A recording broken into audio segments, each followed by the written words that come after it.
চলে এসেছি সংগ্রামপুর মন্দিরে, ওখানে মিষ্টি নেবো বলে মন্দিরে যেহেতু পুজো দিতে যাবো। মা প্রত্যেক বছর এই দিনটাতে পুজো দিতে যায় মন্দিরে, আজকে এবছর মন্দিরে পুজো দিতে এসছে।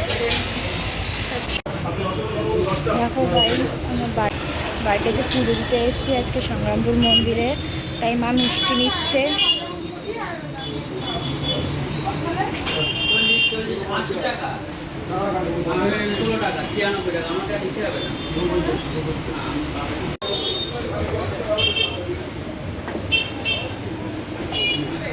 এর মধ্যে আমরা চলে এসেছিলাম সংগ্রামপুর মন্দিরে পুজো দিতে। সব কটা পুজো প্রায় দেওয়াই হয়ে গেছিলো, শুধু বাকি ছিল এই মন্দিরটা হনুমান চালিশা পুজো দেওয়াটাই বাকি ছিল। জাস্ট এটা দিয়ে আমরা জাস্ট নিয়ে চলে যাব।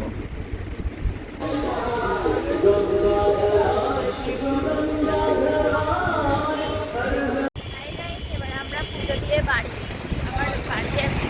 বাড়ি এসে জিনিসপত্র নেবো, তারপর আমরা ওই বাড়ি যাবো। এখন আমরা আছি বোটঘাটে। পুজো আমাদের অলরেডি হয়ে গেছে।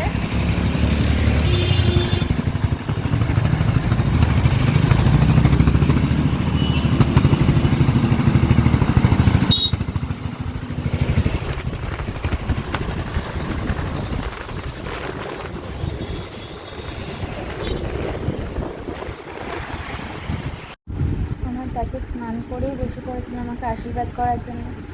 প্রত্যেক বছর দাদু বা ঠাম্মা দুজনের মধ্যে কেউ একটা ফার্স্ট আশীর্বাদ করে আমাকে। এবছর দাদু আশীর্বাদ করছে।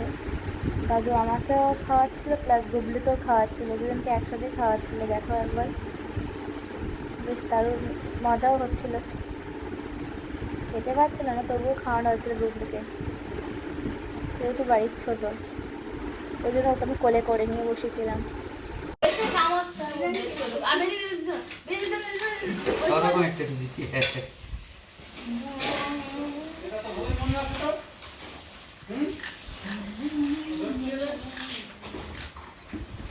ইতিহাস দেবো নাকি?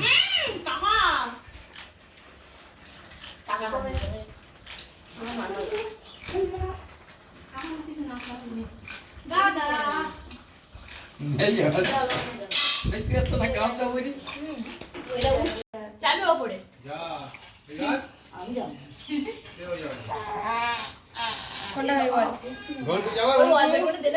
পরীক্ষা দিবি, সবকটা ভালো হয়।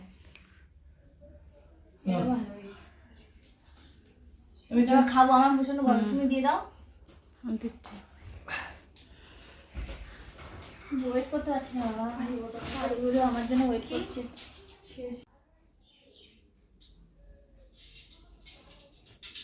সংগ্রাম কেউ বাজাচ্ছে না, সংকট তুমি বাজাও না, দিয়ে তো পারে না বাজাতে।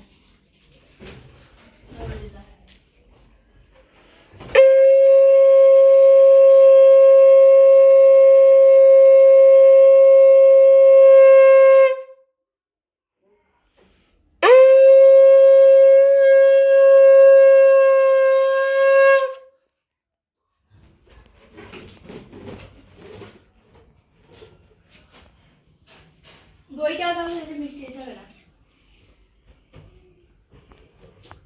ভালো জন্য মিষ্টি দাও না। ভালো ও